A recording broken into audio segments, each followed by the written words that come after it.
এই যুবকেরা তরুণেরা জালিমেরা সর্বসময় জাদুকরের সাহায্য নেয়।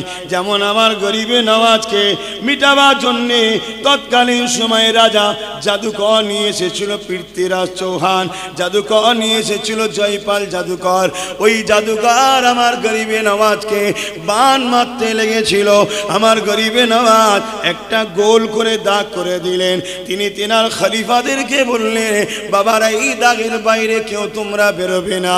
যত বান আসে, জাদুর আগুন বান আসে, সব ওই দাগের গোড়ায় এসে বসে যায়, সব নষ্ট হয়ে যায়। গরিবে নওয়াজ বলতে লাগলেন, এ জাদুকরের বান, তুমি যদি আল্লাহকে মানো, আল্লাহর ক্ষমতায় যে তোমাকে পাঠিয়েছে তার কাছে ফিরে যাও। ওই বান যখন ফিরে যেতে লেগেছে, তখন জাদুকর জয়পাল আকাশের ওপর দিয়ে উড়ে উড়ে যেতে লেগেছে। জাদুর কত পাওয়ার দেখুন। এখন যদি কেউ উড়ে যায় আমাদের নজরে, সে তো আমাদের কাছে বড় আল্লাহর ওলি হয়ে যাবে। যাক, আমি আমার নবী পাকের কথা বলছিলাম। আল্লাহ নবীকে জাদুকর নিয়ে এসেছিল আবু জেহেল অত্যাচার জুলুম করার জন্যে। আমার নবী পাক সাল্লাল্লাহু আলাইহি ওয়াসাল্লাম আর গোলাম নবীর আওলাদ হযরত গরিবে নওয়াজের কথাটা বলছিলাম, একটু বলে দিই। ওই পৃথ্বীরাজ যেমন করে জাদুকর জয়পাল যখন আকাশে উড়ে উড়ে যেতে লেগেছে, গরিবে নওয়াজ তখন খরমকে বলতে লেগেছে, যাও ওকে নাবিয়ে নিয়ে আসো। খরম গিয়ে তাকে বাড়ি দিয়ে মারতে মারতে নাবাতে লেগেছে। এ যুবকেরা, ওই জুতার মার খেয়ে জাদুকর জয়পালের তকদিরটা খুলে গেল।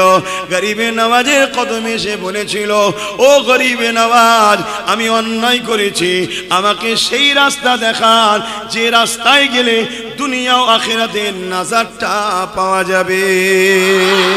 আমার গরিবে নওয়াজের হাতে হাত দিয়ে জাদুকর জয়পাল ইমানের কলেমা পড়ে নিয়েছিল। আজকে আমার দেশের একদল জালিমেরা ওই গরিবে নওয়াজের মাজারকে তোলার প্ল্যান করতে লেগেছে। মনে রাখবেন, 850 বছর আগে আমার গরিবে নওয়াজ রাজার উটকে বসিয়ে দিয়েছিল। ওই উটকে তোলার কারো ক্ষমতা ছিল না। আজকে তাদেরই উত্তরসূরিরা বলছে আমার গরিবে নওয়াজের মাজারকে তুলবে। এখনো সময় আছে, তওবা করে খাজা গরিবে নওয়াজের দরবারে গিয়ে ক্ষমা চেয়ে নাও, নচেত আল্লাহর মার যখন আসবে, ওই লাঠি দেখাও যাবে না, আওয়াজও হবে না, কিন্তু ওই মার থেকে দুনিয়ার কেউ কখনো রেহাই পাবে না। এ যুবকেরা, আবু জেহেল জাদুকর নিয়ে এসেছিল। এমন করে হাবিব ইয়ামানি তিনার নাম, পৃথিবীর সব থেকে বড় টপ জাদুকর তখন ছিল। আমার নবী পাকের কাছে নিয়ে আসলো। আবু জেহেল তাকে ভালো মন্দ খাওয়ালো, আমার নবী পাকের কাছে নিয়ে গেল। আমার নবী পাক চাঁদনি রাত, পুরো চাঁদ উঠেছে আকাশে। এমন করে আবু কুবাইস পাহাড়ের ধারে আল্লাহ নবী হাঁটাহাঁটি করতেছিল। আবু জেহেল ওখানে কি হাজির হলো। আমার নবী পাককে বলল, এর বাড়ি হাবিব ইয়ামানে বাড়ি, এ আপনাকে কিছু প্রশ্ন করবে। আমার রাসূলুল্লাহকে যখন হাবিব ইয়ামানি বলতে লাগলো, আপনি নাকি নবী দাবি করেছেন। আল্লাহ নবী বললেন, লা ইলাহা ইল্লাল্লাহ আনা মুহাম্মাদুর রাসূলুল্লাহ, अल्लाह के सिवा कोई मालिक नहीं, मैं मुहम्मद अल्लाह के रसूल हो। এই কথাটা যখন শুনলো, হাবিব ইয়ামানি বলতে লাগলো, তাহলে আপনি আকাশে কিছু করে আমাকে দেখান। জমিনে চাইলো না, কোথায় চাইলো? আকাশে। কেন? জাদু জমিনে হয়, আকাশে হয় না। শুনছেন? জাদু জমিনে হয়, আকাশে দাদাগিরি চলে না। এ যুবকেরা, কতটা দয়ার ময়া নবী দেখেন, যে নবী পাকের উপর এত জুলুম করেছে। নবী আমার তাদের জন্য বদদুয়া চাইছে না। আমার নবী পাককে এইভাবে হাজারো দিক দিয়ে আবু জেহেল, উতবা, সাইবা, আবু লাহাব কষ্ট দিয়েছে।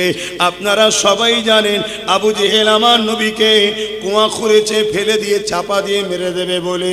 কিন্তু আমার আল্লাহ, তিনি বড় হিকমতওয়ালা, ওই কুয়াতে আবু জেহেলকে আল্লাহ ফেলে দিয়েছে, কেউ তুলতে পারছে না। যত রশি দেয় সামান্য কম পড়ে যায়, যত রশি দেয় সামান্য কম পড়ে যায়। আবার রশি জুড়ে দেয়, কিন্তু সেই সামান্যই কম পড়ে যায়। তখন আবু জেহেল বুঝতে পারল এটা মুহাম্মদ রাসূল ছাড়া আমাকে কেউ তুলতে পারবে না। আমার নবী পাককে ডাকা হলো, আমার নবী পাক এসে হাজির হলেন। আবু জেহেল বলতে লাগলো, মুহাম্মদ যদি তুমি আমাকে কুয়া থেকে তুলে দাও আমি তোমার কলেমা পড়ে নেব। আমার নবী পাক হাতটা বাড়ালেন, আবু জেহেল হাত পেয়ে গেল, আমার নবী পাক তাকে টেনে তুলে দিলেন।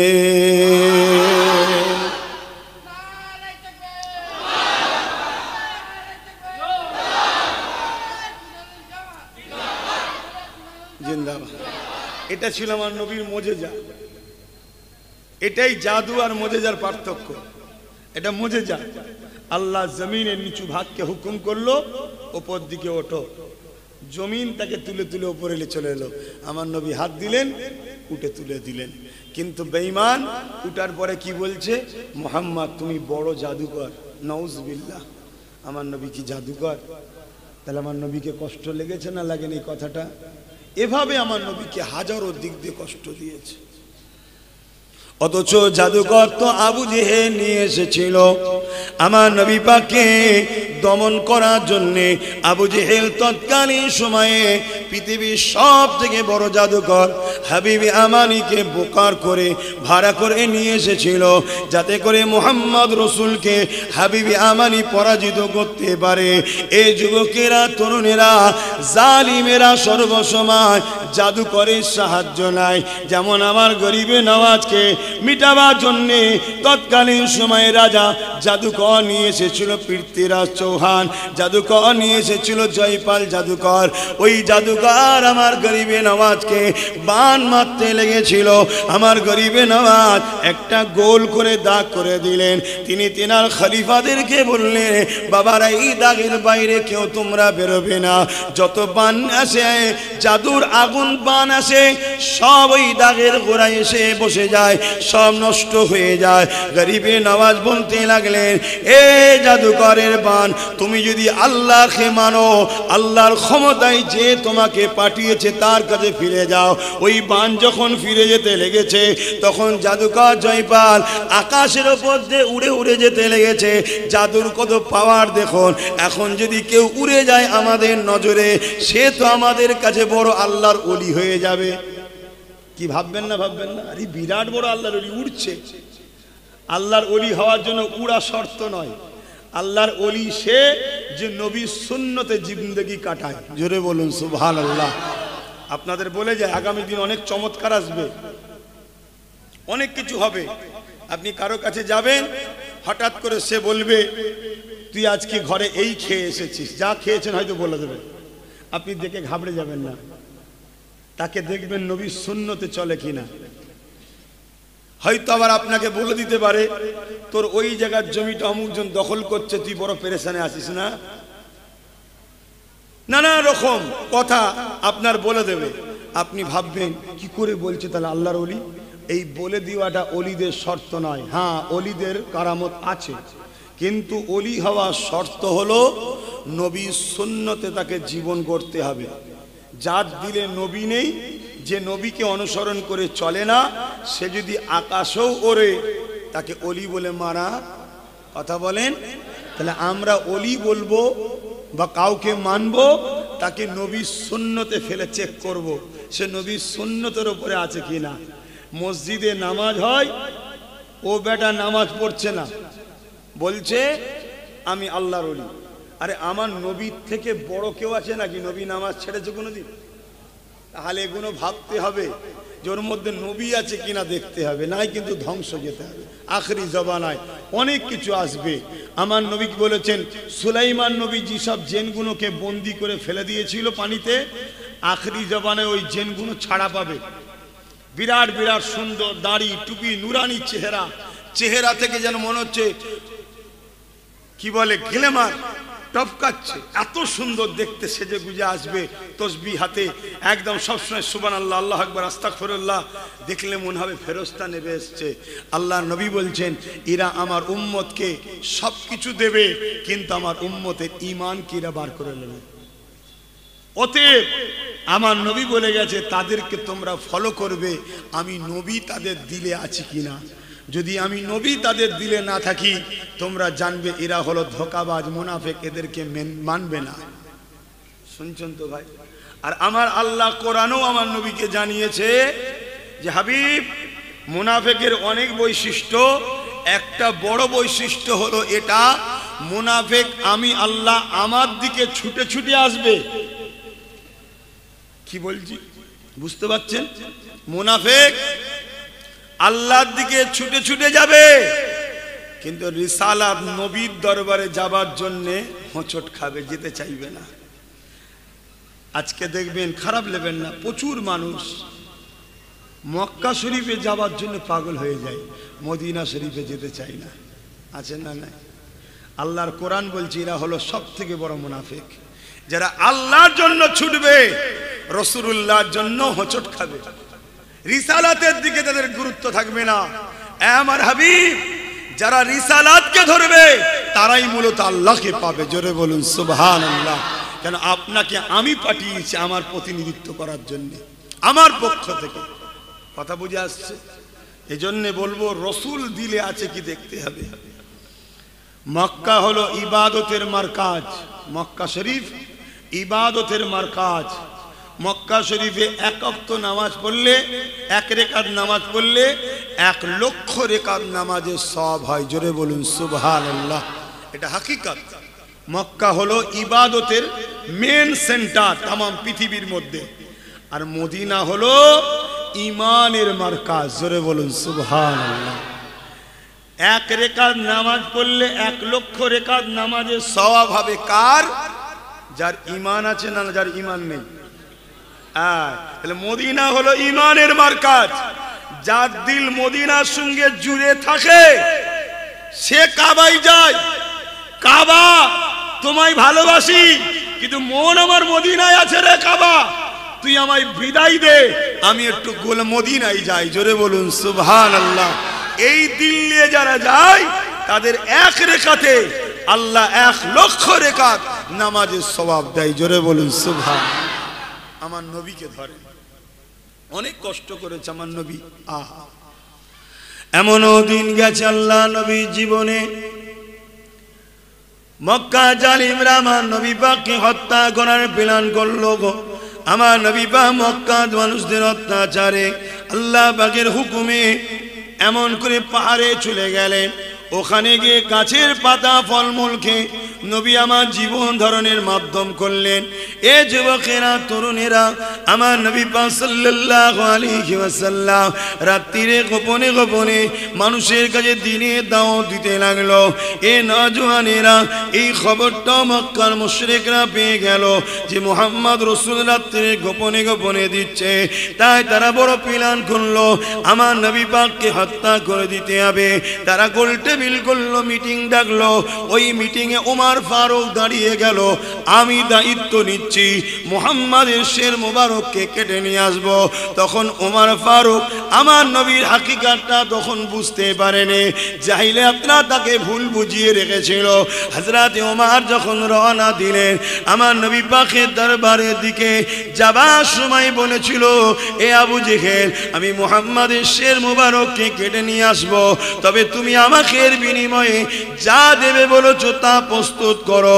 আবু জেহেল বলল, চিন্তা করো না, তুমি ঘুরে আসো, সব দেয়া হবে।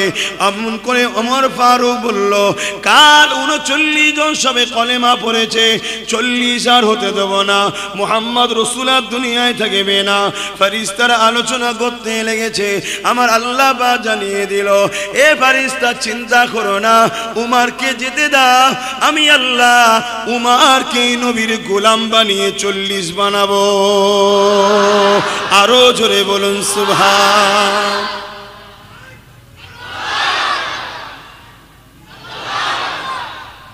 যারা ইসলামের পিছনে লেগেছে তাদের ঘরের লোককে আল্লাহ ইসলামের মধ্যে ঢুকিয়ে দিয়েছে। জোরে বলুন সুবহান। আমেরিকার বুশ কোরআন আমেরিকাতে ব্যান করে দিয়েছিল, ইসলামকে ব্যান করে দিয়েছিল। বুশের নাম শুনেছেন? আমার আল্লাহ, বুশের কোনো পুত্র সন্তান নেই, তার একটা কন্যা সন্তান ছিল। আমার আল্লাহ ওই কন্যাটাকে ইসলামের নূর তার হৃদয়ে দিল, সে কলেমা পড়ল, ইসলাম কবুল করলো, আবার হাফেজে কোরআনও কর দিল। জোরে বলুন সুবহানাল্লাহ। ওর ঘরেই কোরআন পড়ছে সব সময়। আল্লাহ কত মহান বুঝতে পাচ্ছেন? অতএব দিলে আল্লাহ রসুলকে রাখেন, পৃথিবীর কোনো শক্তিকে দেখে ভয় খাবার দরকার নেই। আল্লাহ আছে, আছে না? নাই আছে, কোনো টেনশন নেই, আল্লাহ আছে। যাদের হৃদয়ে তাকওয়া আছে, আল্লাহর ভয় আছে, খোদার ভয় আছে, পরহেজগারি আছে, নবীর প্রেম ও আদব আছে, তাদের চিন্তার কোনো কারণ নাই। চিঙ্গিস খান নাম শুনেছেন? শুনেছেন? ইসলামের একটা বড় দুশ্মন ছিল, ইতিহাসের বড় আতঙ্কের নাম হলো চিঙ্গিস খান। 1 কোটির উপরে মুসলমানকে মেরেছে, কয়েক লক্ষ আলেম উলামাকে মেরেছে। একটা সময় চিঙ্গিস খান একটা বড় মাদ্রাসার উপরে হামলা করলো, বড় মাদ্রাসা। আজকেও মাদ্রাসার উপরে হামলা হচ্ছে না, হয়নি? এটা নতুন নয় ভাই, এই পুরাতন।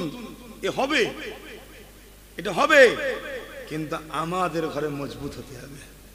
চিঙ্গিস খান ওই মাদ্রাসায় যতজন ছিল সবাইকে বন্দি করলেন, বন্দি করে কাতার দিলেন, 3টে কাতারে বিভক্ত করলো। ঘোড়ার পিঠে বসে আছে, সৈন্য সামন্তর আছে। জাল্লাদকে বলল, প্রথম কাতারে যারা আছে জাল্লাদকে বলল, এদের কল্লা কোনো ধর থেকে আলাদা করো। আহা, আলেমগুলোর কল্লাকে কাটতে লেগেছে। তারা দাঁড়িয়ে দাঁড়িয়ে কলমা পড়ছে, শাহাদাত হচ্ছে, জান্নাতি হচ্ছে। জোরে বলুন সুবহানাল্লাহ। ওই প্রথম কাতারে একটা বুজুর্গ আলেম ছিলেন, বয়সওয়ালা। কোনো কারণবশত তার দিল চেয়েছে হোক, যাই হোক, প্রথম কাতার থেকে দ্বিতীয় কাতারে চলে গেছে। এই কাটা দেখে চিঙ্গিস খান দেখেছে, কিছু বলেনি।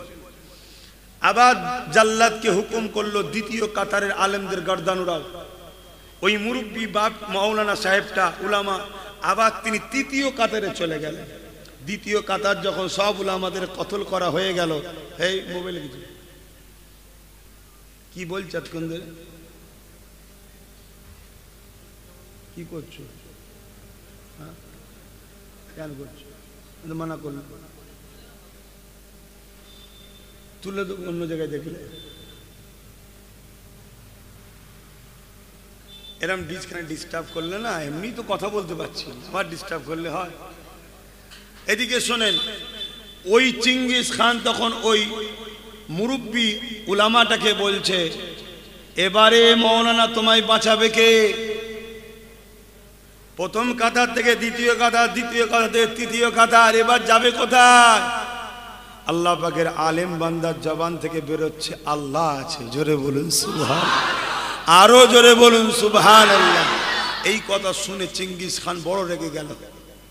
জালিম তো রেগে গেছে আরো, বলছে আগে এই মুরব্বীটাকে কতল করো। যেই জাল্লাদ তরোয়াল নিয়ে তার দিকে যাচ্ছে, আল্লাহ তো আছে, আছে না নাই? বলুন না, আছে না নাই? আহা, ঘোড়ার কি হলো, লাফালাফি শুরু করে ছুট ছুট চিঙ্গিস খানকে নিয়ে। আর ওকে ধরার জন্য সৈন্য সামন্ত, ঘোড়াকে থামাবার জন্য সবাই ছুটছে। আর এ ছুট তো আলাদা ছুট, লাফালাফি করছে, কখন এদিক কখন ওদিক।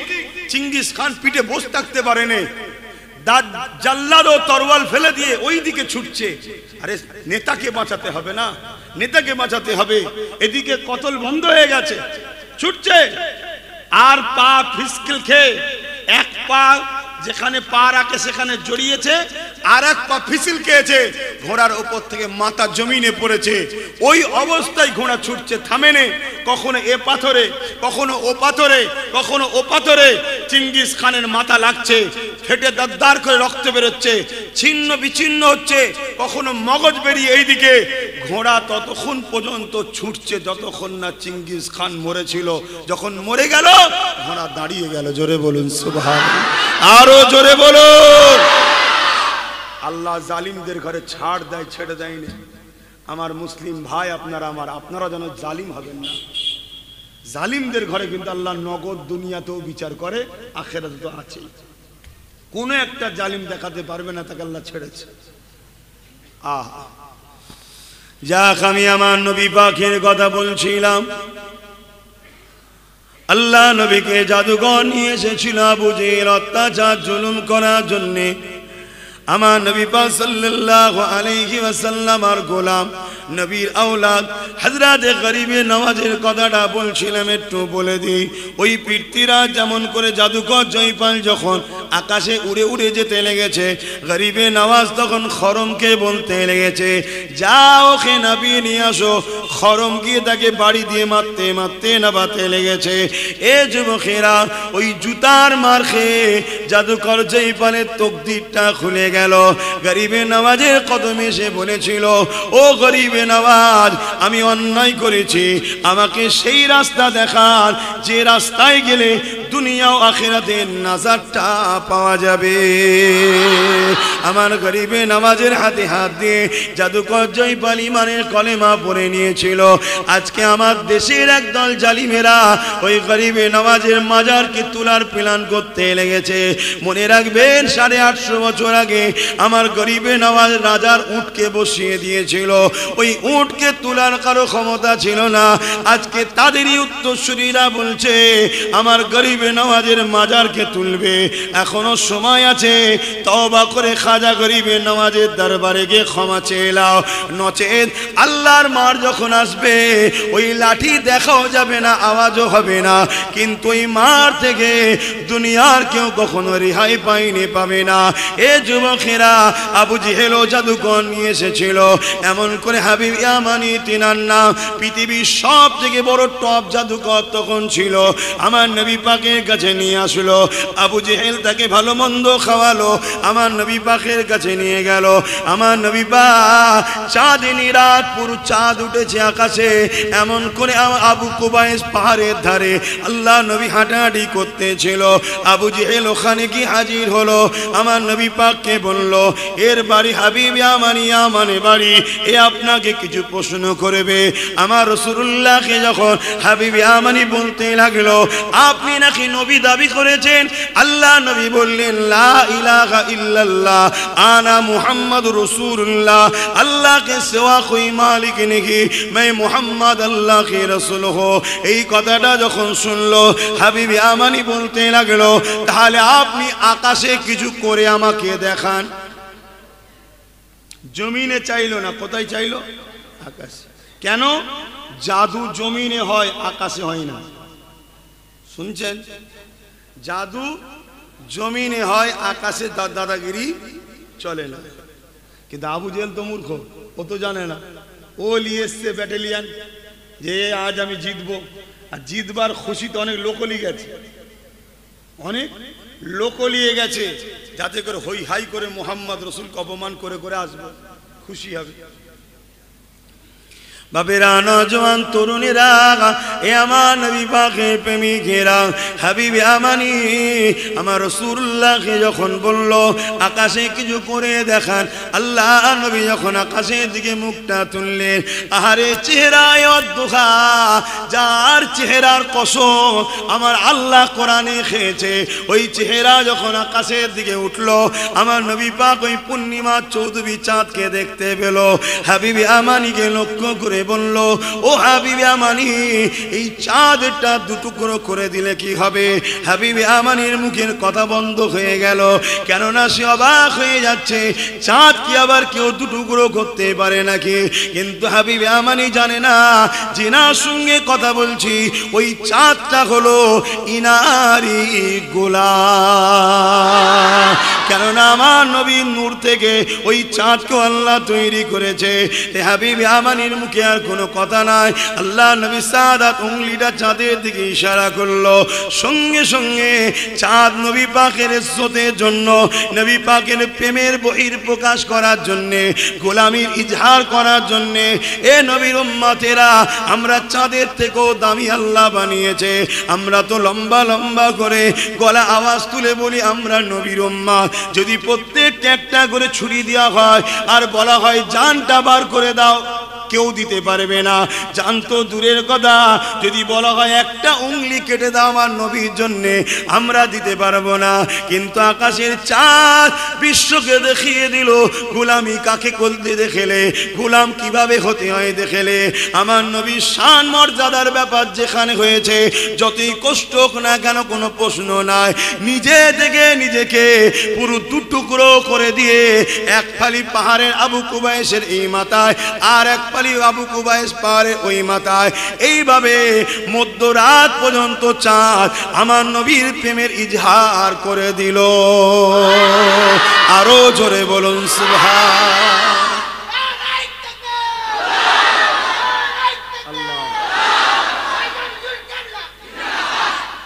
তকবীর যখন দেবে মাহফিলে, আল্লাহর দেবে, নবীর দেবে, দিন ইসলামের দেবে, আর দাদা হুজুরটার দেবে, আমার দিতে হবে না। আমি এমন কিছু বিরাট হয়ে যাইনি যে তকবীর নিতে হবে। অন্য বাইরে যা খুশি করো বাবা, এখানে না, তোমাদের ভালোর জন্য বলছি। আল্লাহর দেবেন, নবীর দেবেন, দিন ইসলামের দেবেন, আর দাদা হুজুরকে তো আল্লাহ মুজাদ্দেদ করেছে না, মানতেই হবে, দিতেই হবে, কেন শান ওয়ালা করেছে। নবী আর মুজাদ্দেদদের মধ্যে পার্থক্য একটা, নবীরা নবুয়াত পেয়েছে, দাদা হুজুর নবুয়াত পায়নি। বাকি নবীদেরকে যা পদ আল্লাহ দিয়েছে মুজাদ্দেদদের ঘরে সেই সব পদ দেয়, জোরে বলুন সুবহানাল্লাহ। কিন্তু নবুয়াতের দরজা বন্ধ, তাই আমার দাদা হুজুর নবুয়াত পায়নি। কথা মাথায় ঢুকছে? মুজাদ্দেদদের শান এত, অতএব তেনাদেরও মোহাব্বত ভক্তি দিলে রাখতে হবে। তো এই দৃশ্য দেখে হাবিব ইয়ামানির চোখে পানি ছলছল করছে, অবাক হয়ে গেছে। ও কিন্তু ধরে নিয়েছে ওর পেটে তো বিদ্যা আছে, ভুল রাস্তায় থাকলেও পেটে বিদ্যা আছে। তো অনেকে ভুল করে কিন্তু পেটে বিদ্যা থাকে। আর আবু জেহেল চিৎকার দিচ্ছে, দেখেছো হাবিব ইয়ামানি কত বড় জাদুকর, আকাশের চাঁদ দু টুকরো করেছে। হাবিব ইয়ামানি আবু জেহেলকে ধমক দিয়েছে, মূর্খ চুপ করো। কেন হাবিব ইয়ামানি তো জানে চাঁদে আকাশে জাদু হয় না, তাহলে জাদুকর নয়নি। ইনি বেশাক নবী, কিন্তু কলমা পড়েনি, কলমা তখনও পড়েনি। আমরা তো সহজে মুসলমান, এই মসজিদ, ওখানে মসজিদ, ওখানে মসজিদ, এখানে মাদ্রাসা, এখানে জলসা, ওখানে জলসা, এখানে আজান, ওখানে কোরআন তেলাওয়াত, সহজে পেয়েছি আমরা, তাই আমাদের গুরুত্ব নাই। কথা বুঝলেন? ইসলাম কত কষ্ট করে এসেছে জানেন? হ্যাঁ, আমার নবী পাক সাল্লাল্লাহু আলাইহি সাল্লামের এই দৃশ্য দেখে হাবিব ইয়ামানি তখনও কলমা পড়েনি। এটাকে বলা হয় মুজিজা।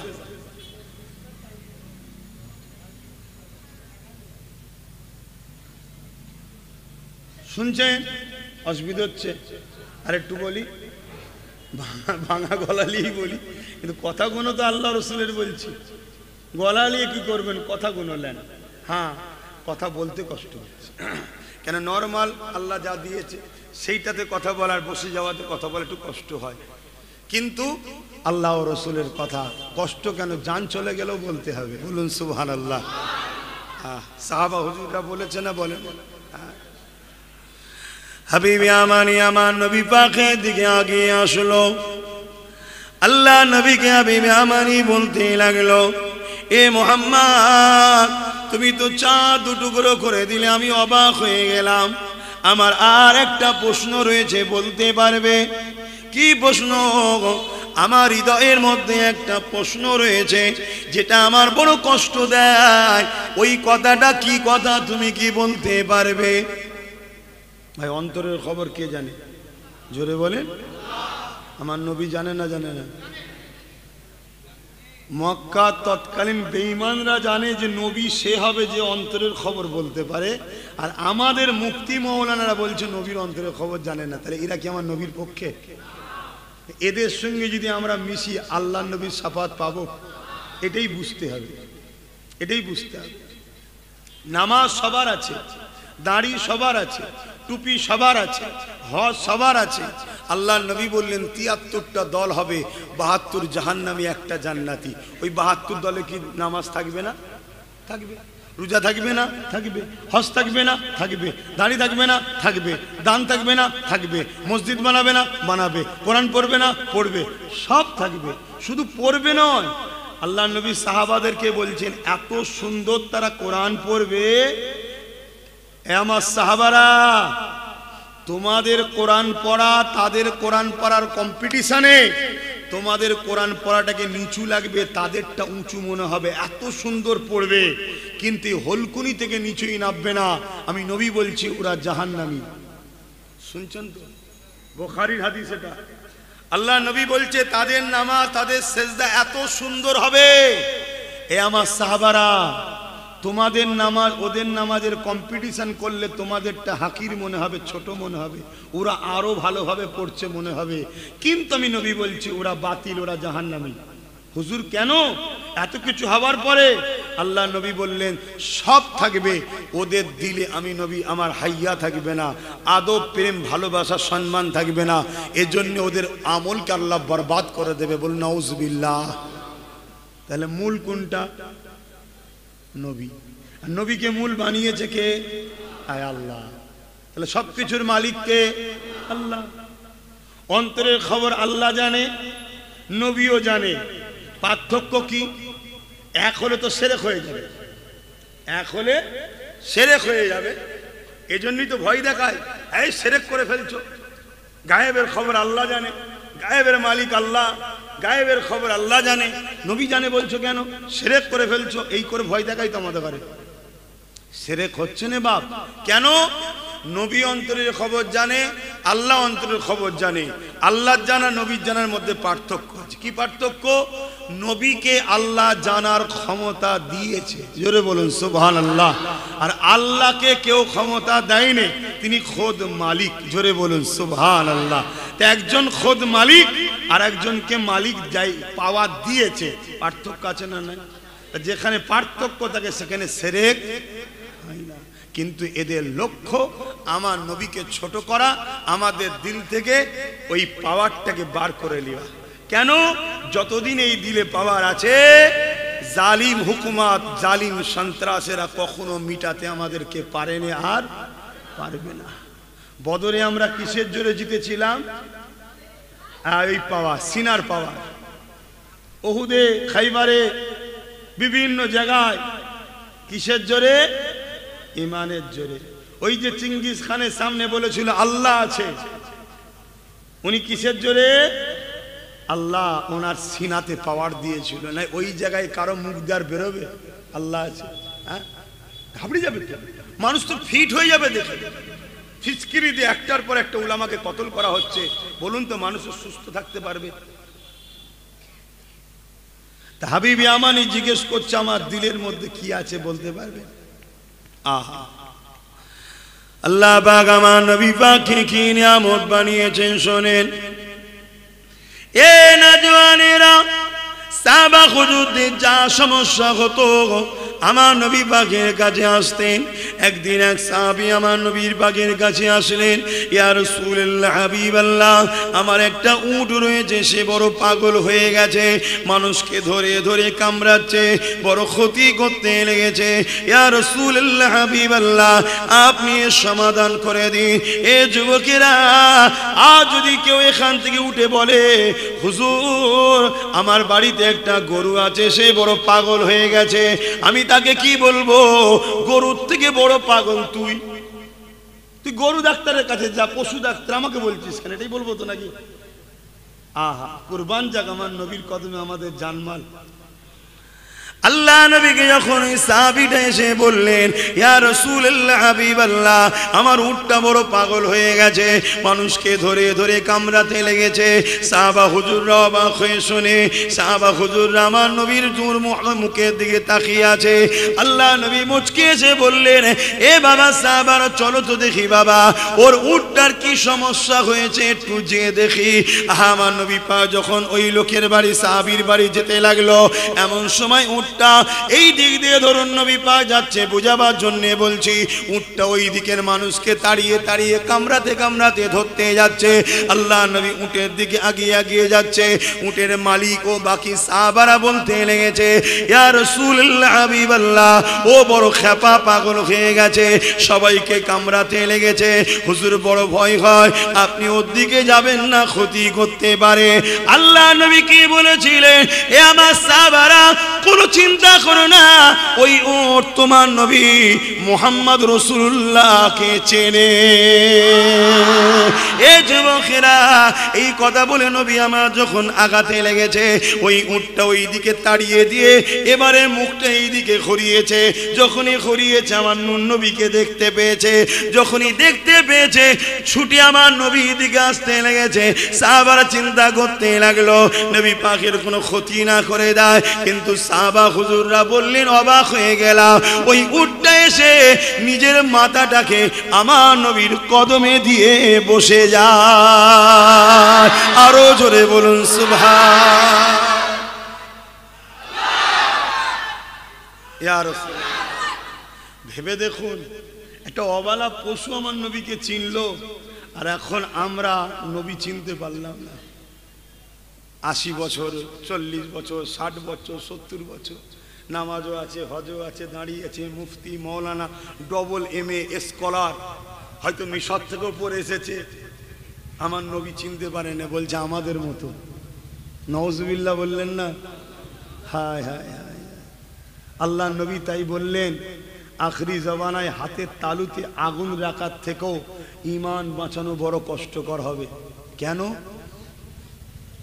কেন প্রকাশ্য ইসলামের দুশমনরা আমাদের জান নিতে পারবে ঈমান নিতে জোরে বলুন পারবে না সে যাই বলুক ধর্মের ব্যাপারে তার কথা শুনবো নাকি কিন্তু যারা ছদ্মবেশী আলেম সুরাতে মুনাফিক ঘুরছে এরা আমাদের কিন্তু ঈমান লুটে নেবে তাই নবী বললেন আখরি জমানায় হাতের তালুতে আগুন রাখার থেকেও ঈমান বাঁচানো কষ্ট খুব ভালো তারে বোঝেন আল্লাহ নবী আর এক হাদিসে বললেন আখরি জমানায় আসমানের নিচে জমিনের উপরে সব থেকে নিকৃষ্ট হবে একদল উলামারা কারা একটু বলবেন না আমার আব্বার কথা না আমার নবীর কথা আমার দাদার কথা না নবীর কথা নবী সত্য বলেন না মিথ্যা বলেন কোনো কেউ যদি একটু সন্দেহ করে এটা ঠিক হতে পারে তার ঈমান থাকবে সঙ্গে কাফের হয়ে যাবে নবীর মাকামটা আল্লাহ এমন দিয়েছে তাহলে আখরি জামানায় আসমানের নিচে জমিনের উপরে সব থেকে নিকৃষ্ট কারা হবে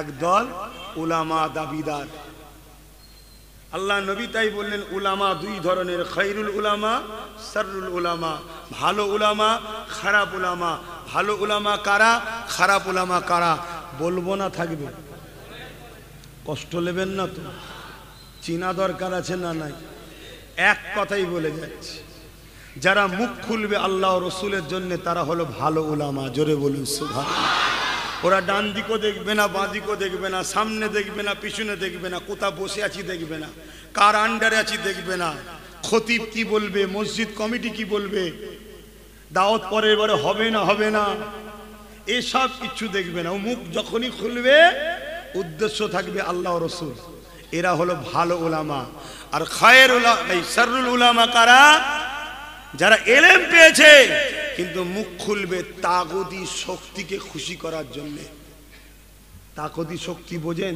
জালিম অত্যাচারী শাসকদের টাকায় যারা চলে তারা কথা কিছু বুঝে আসছে এদের সম্বন্ধে নবী ১৫০০ বছর আগে বলে গেছে আজকে সেই জিনিস আমাদের সামনে ঘটছে না ঘটেনি একটু বুঝে চলতে হবে না হবে না কি গো বলেন বুঝে চলতে হবে না হবে না আপনারা কেউ আমার বাপ সমতুল্য কেউ ভাই সমতুল্য পর্দার আড়ালে মা বোনগুলো আছে আপনাদের ক্ষতি হোক এটা আমি চাইব তাই তো বুঝাচ্ছি আমরা যদি দাড়ি দেখে ছুটি ঠকে যাব টুপি দেখে ছুটি ঠকে যাব নামাজ দেখে ছুটি ঠকে যেতে পারি বড় স্কলার মিশর মদিনা থেকে পড়েছে ডবল MA বুখারী পড়ায় তাফসীর পড়ায় কোরআন ব্যাখ্যা করে তাফসীর লিখেছে এসব দেখেও যদি ছুটি তাও ঠকার চান্স আছে বড় জুব্বা পাগড়ি দেখে ছুটলেও ঠকার চান্স আছে কিন্তু যারা নবীকে দিয়ে বিবেচনা করবে, নবীকে দিয়ে বিবেচনা করবে, সেখানে ঠকার কোনো চান্স নাই। জোরে বলুন সুবহানাল্লাহ। যেমন সোনাকে পরীক্ষা করতে গেলে কোষ্টি পাথর লাগে, তাই তো নাকি? অন্য পাথর দিয়ে পরীক্ষা করলে ঠকার চান্স আছে না? নাই আছে। ঠিক তেমনি উলামা হাক্কানি না মুনাফিকি, এটাকে পরীক্ষা করার জন্য নামাজ, রোজা, দাড়ি, টুপি, কোরআন তেলাওয়াত কোন দিকটা দেখলে আপনি ঠকতেও পারেন। মোহাম্মদ রসুলকে দিয়ে পরীক্ষা করতে হবে। জোরে বলুন সুবহানাল্লাহ। বলো মৌলানা সাহেব, বিশাল তো কেরাত পড়ছো, বিরাট তো তাফসীরুল কোরআন করছো, আমার নবী হায়াতুন নবী না মরা নবী গো? আমি কি বলছি বুঝতে পারছেন না? তাকে প্রশ্ন করা দরকার, তোমার আকীদা কি? সে যদি আমার নবীকে মরা ভাবে কি বলবেন? তো আর কিছু লাভ আছে? অথচ তোমার পাড়ার একটা ছেলে জুম্মাতেও মসজিদে আসে না, হয়তো জুম্মাতেও আসে না, শুনছেন না শোনেননি, কিন্তু দিল থেকে বিশ্বাস করে আল্লাহ এক, আর মোহাম্মদ রসুল যা এনেছে বার হক সত্য, আল্লাহর প্রিয়ত নবী আমাদের সব থেকে দামি সম্পদ। শুনছেন? ওই ব্যক্তিটা আযাব খেটে হলো একদিন না একদিন জান্নাত যাবে। জোরে বলুন সুবহানাল্লাহ। কিন্তু ওই যে লোকটা যার তেলাওয়াত, যার ইলম, যার সিজদা, যার নামাজ, তাহাজ্জুদ কাজা হয় না, কিন্তু আমার রাসূল পাক সাল্লাল্লাহু আলাইহি সাল্লামের সম্বন্ধে ঈদে মিলাদুন নবী করাতে অ্যালার্জি, এই শুনছেন না শোনেন? ও গেলে আর কোনোদিন জাহান্নাম থেকে বেরোবে না। শুনছেন তো নাকি? কেন? মিলাদ সববার হয়, আল্লাহ ছাড়া সবার মিলাদ হয়েছে। জোরে বলুন সুবহানাল্লাহ। একমাত্র মিলাদ কার হয় না? আরে মিলাদ কার হয় না? আল্লাহর হয় না। মিলাদ মানে বাংলাতে জন্ম বলে, বাচ্চার জন্ম বৃত্তান্ত। শুনছেন তো নাকি? আমার বাচ্চা বোঝাবার জন্য কেউ বললো আমার বাচ্চা অমুক হসপিটালে অমুক দিনে অমুক তারিখে এইভাবে এত সময়, আরে অনেক কষ্ট দিয়েছে, এখানে এই আনতে হয়েছে, ওখানে এই আনতে হয়েছে, বড় পেরেশান হয়ে গেছিলাম, বাচ্চাটা হবে না মরে যাবে, এই যে ইত্যাদি ঘটনাগুলো ঘটছে বাচ্চা আসার ব্যাপার নিয়ে, এটাকে বলা হয় বাংলায় জন্ম বৃত্তান্ত, এটাকে বলা হয় মিলাদ। কথা বুঝে আসছে? তামার নবী দুনিয়ায় আগমন করেছে না করেনি? সেটা কি তো বলা হয় মিলাদুন নবী। কিন্তু নবীর বিষয়ে জন্ম কথাটা আমি বলতে পারবো না, কেন আমার নবীর শানে সব ওয়ার্ড ব্যবহার করা যায় না। যেমন আজকে কিছু কিছু মানুষ বলছে, নাউজুবিল্লাহ, কি করে বলি বলেন না, নবী নাকি ভিখারির বাচ্চা, এরকম কথা শোনা যাচ্ছে না, যায় না? হ্যাঁ, এই যে কথাটা, এই কথাটা বলা যায়? আরে আমার নবী তো দোনো জাহানের সুলতান। নবীর দাদা ছিল মক্কার সর্দার, নবীর দাদা অর্থাৎ নবী পাকের আব্বা হযরত আব্দুল্লাহ ইন্টারন্যাশনাল বিজনেসম্যান ছিলেন। শুনে রাখো বন্ধু, কোন নবীদের সামনে এই ধরনের ওয়ার্ড ব্যবহার করলে এটা অপমানজনক ওয়ার্ড, এর জন্য কাফের হয়ে যায়। কথা মাথায় ঢুকছে? এবারে হতে পারে কেউ রানিং এ মিস্টেক বলে ফেলেছে, হতে পারে না, পারে না, সে ইচ্ছা করে বলেনি, মেমোরিতে তার নাই, রানিং এ বেরিয়ে গেছে, কথা বলতে বলতে হয়ে যেতে পারে ভাই, মানুষ মাত্র ভুল হয়। কিন্তু পরবর্তীতে তাকে কেউ ধরার পরে বলল, ভাই তোমার এটা মনে হচ্ছে মিস্টেক হয়েছে, উচিত হবে সঙ্গে সঙ্গে তার প্রকাশ্য তওবা করে লিয়া, আল্লাহ তাকে মাফ করে দেবে। বলুন সুবহানাল্লাহ। আর সে যদি তওবা না করে, ওই ব্যক্তি মারা গেলে ওর জানাজা পর্যন্ত পড়া হারাম। শুনছেন তো নাকি? আমার কথায় কষ্ট পেচ্ছেন কেন? আমি বারবার বলছি একটা কথাকে মনে রাখেন, ঈমান হলো গাছের মূল, ডালপালা শাখা পোশাক এগুলো হলো নামাজ, রোজা, দাড়ি, টুপি। যদি গাছের ডালপালা নাও থাকে, মূল থাকার জন্য গাছ বেঁচে থাকবে। একদিন না একদিন ওই মূলের কারণে ডালপালা আবার গজাবে, আবার পাতা হবে, ফলমূল হবে, অর্থাৎ সে আবার নামাজি, রোজাদার, মুত্তাকি হয়ে কবরে যাবে। কিন্তু ডালপালা সব আছে, মূলটা যদি কেউ কেটে লায়, ওই ডালপালা জীবনের মতো ধ্বংস হয়ে যাবে, আর কোনোদিন গজাবে না। আর এই মূলটা হলো হুজুর। কথা মাথায় বোঝাতে পারছি তো নাকি? অসুবিধে লিখছেন আমার আব্বা জানেরা? একটু বুঝতে বোঝে। আখরি জামানা, আল্লাহ নবী বললেন হাতের তালুতে আগুন রাখার থেকে ঈমান বাঁচানো কষ্ট। অবশ্যই উলামাদের সম্মান করতে হবে, উলামাদেরকে তাজিম করতে হবে। কেননা উলামারা হলো আল উলামা ওয়ারাসাতুল আম্বিয়া, নবী পাকের ওয়ারিস তিনারা। কিন্তু কোন উলামা? যে উলামা আপনাদের ঘরে নবীর সঙ্গে জোড়ার চেষ্টা করবে, যে উলামা মুখ খুলবে দুনিয়ার কোন জালিম অত্যাচারী দালালি করার জন্য নয়, আল্লাহ ও রসুলের দ্বীনের কথা, হক কথা বলে আল্লাহ ও রসুলকে খুশি করার জন্য বলবে। যাক, আমি আমার আলোচনার দিকে ফিরে আসতে লেগেছে। এ যুবকেরা, তরুণেরা, আমার নবী পাক সাল্লাল্লাহু আলাইহি ওয়াসাল্লামকে অনেক পরীক্ষা করেছে। তাই আবু জেহেলের সঙ্গে আসা হাবিব আমানি পরীক্ষা করতে লেগেছে। বলুন তো, আমার হৃদয়ে একটা প্রশ্ন আছে, একটা কথা আছে, এটা বড় বেদনাদায়ক কথা। কি কথা অন্তরের মধ্যে আছে আপনি বলতে পারবেন? এ যুবকেরা, তরুণেরা, বাপেরা, আল্লাহ নবী বলতে লাগলেন, এ হাবিব আমানি রে, তোমার একটা 8 বছরের মেয়ে আছে যে কিনা জন্মগত প্যারালাইসিস রোগী। ওই মেয়েটা কখন সুস্থ হবে, কিভাবে সুস্থ হবে, এই নিয়ে তুমি পেরেশানের মধ্যে রয়েছো। যে এই কথাটা বললো, হাবিব আমানি চোখের আর পানি রাখতে পারেনি, চোখ দিয়ে পানি গড়াতে লাগলো। এ যুবকেরা, কিন্তু তখনও কলমা পড়েনি গো। হাবিব আমানি উটের পিঠে চেপে চলে যাচ্ছে। এত সহজে ইসলাম আসেনি, এত সহজে হয়নি রে বাপ ভাইরা। হাবিব আমানি নিজের দেশে আমানে চলে গেল। অনেক দিনের রাস্তা অতিক্রম করে যেতে হচ্ছে, কেননা প্লেন নাই, দ্রুত চালাবার গাড়ির ব্যবস্থাও নাই। এই পাহাড়ি রাস্তা ধরে ধরে হাবিব আমানি ইয়ামানে চলে গেল। ঘরের দরজায় গিয়ে আঘাত দিল। যখন দরজাটা খুলে দিয়েছে, হাবিব আমানির চোখ বড় বড় হয়ে গেছে। কি দেখতে লেগেছে? ওই যে 8 বছরের কন্যা সন্তানটা, যে কিনা জন্মগত প্যারালাইসিস ছিল, যে হাঁটতে পারতো না, দাঁড়াতে পারতো না, আমার কন্যাটা আজকে সুস্থ দাঁড়িয়ে দরজাখানা খুলে দিয়েছে। হাবিব আমানি অবাক হয়ে দেখে আর বলে, মা রে, তোমার এই অবস্থা কি করে হলো? ওই কন্যা বলতে লেগেছে, বাবা, এক রাত্রিরে খবে এক নুরানি ব্যক্তিকে দেখতে লাগলাম। সে আমাকে বলতে লাগলো, মা তুমি উঠে দাঁড়াও। আমি বলতে লাগলাম, আমি উঠতে পারি না, আমি জন্মগত প্যারালাইসিস রোগী, আমি উঠতে পারি না। ওই সময় তিনি বলতে লাগলেন, মা তুমি পারবে, তবে দিল থেকে মেনে নাও লা ইলাহা ইল্লাল্লাহু মুহাম্মাদুর রাসূলুল্লাহ। আমি পড়ে নিলাম, দিল থেকে মেনে নিলাম এবং বলতেই লাগলেন, তিনি বলতে লাগলেন, বিসমিল্লাহ বলে এবারে উঠে দাঁড়াও। আমি বিসমিল্লাহ বলে যখন উঠতে লাগলাম, আমি দেখতেই লাগলাম আমার শরীর সুস্থ হয়ে গেছে এবং আমি হাঁটতে চলতে পারছি। এ যুবকেরা, হাবিব আমানি বলে, মারে তিনার কিছু হুলিয়া বলতে পারবে? খবের মধ্যে তো দেখেছো, তিনার কিছু নকশা সকল কি তোমার মনে আছে? ওই সময় কন্যা বলে, বাবা তিনাকে ভোলার মতো নয়, এত সুন্দর তিনাকে দেখতে।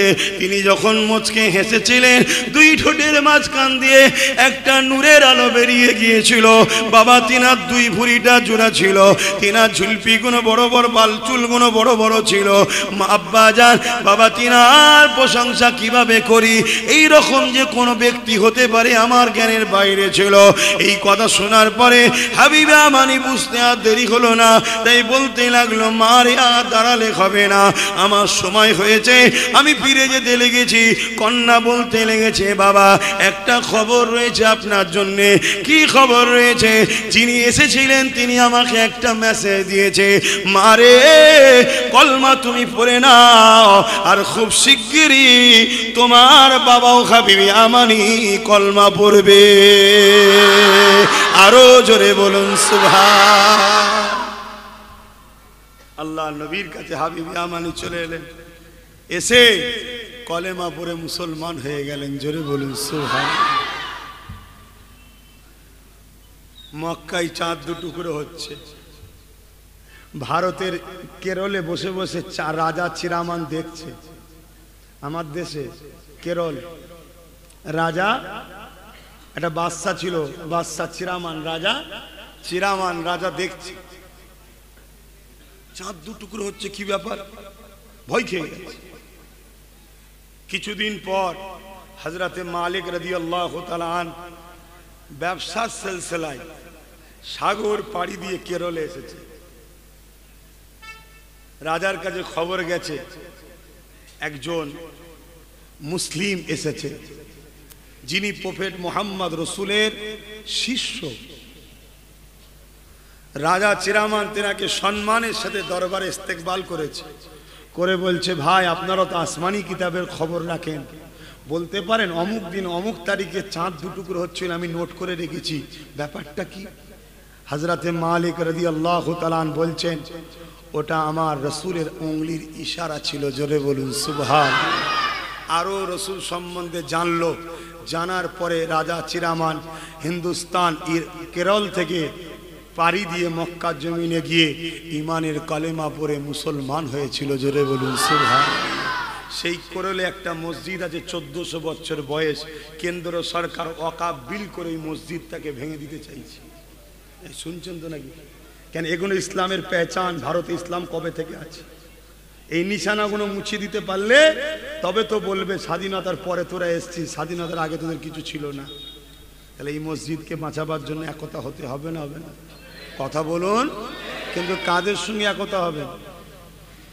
যাদের সুরাতে মুসলমান, ভেতরে নবীর দুশ্মন মুনাফেক, তাদের সাথে। কিন্তু এরকম বক্তা মলি সাহেব আছে না? নাই। বুঝে বুঝে একতা হতে হবে। যারা নবীর প্রেমিক, এক হও, এক হও।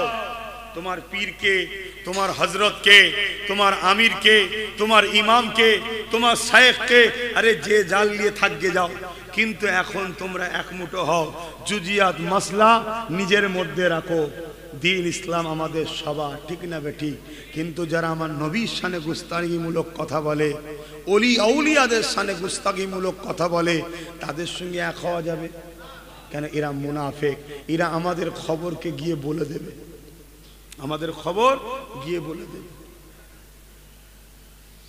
বাপেরা, নওজওয়ানেরা আসেন, আমার নবী পাককে মহব্বত করেন, ভালোবাসেন। সিনার পাওয়ার ছাড়া কখনো কামিয়াবি হইনি আমরা, হতেও পারবো না আমরা।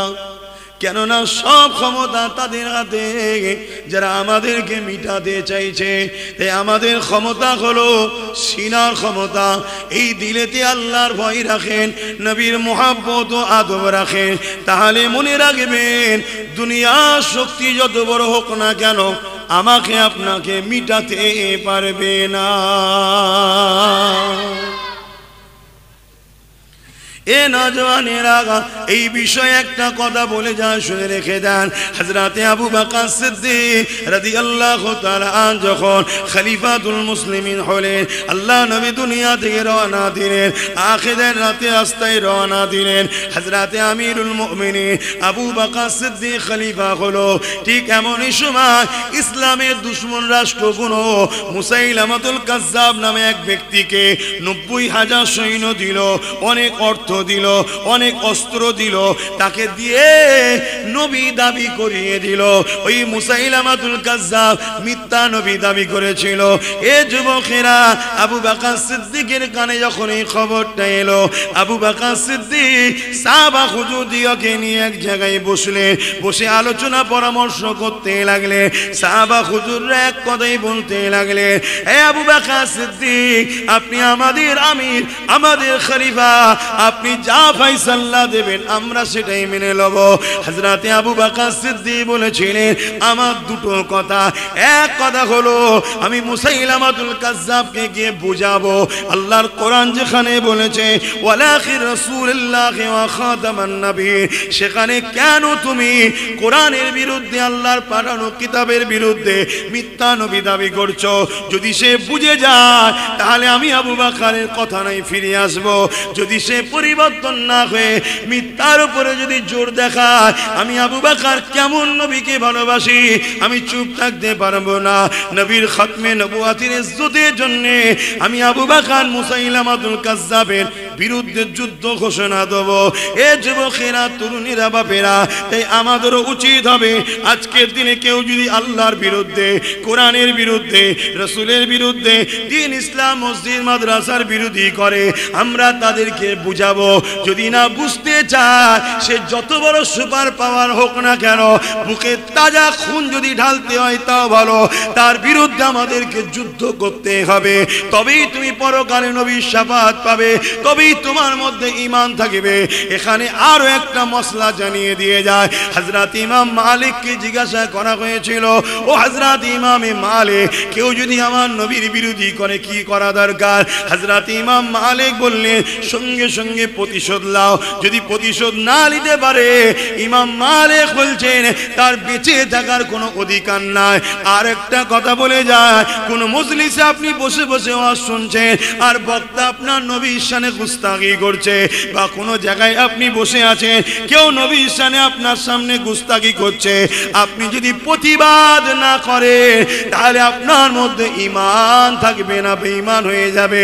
এই প্রতিবাদ তিন ধরনের হয়। ক্ষমতা থাকলে হাত দিয়ে প্রতিবাদ করো, যদি হাতে ক্ষমতা না থাকে তাকে মুখ দিয়ে প্রতিবাদ করো, যদি মুখেও ক্ষমতা না থাকে, জনমের মতো ওই মানুষটাকে ঘৃণা করে তার থেকে দূরে সরে যান। এই তিনটের মধ্যে কোনোটা যদি না থাকে তোমার মধ্যে, তাহলে ঈমান নাই।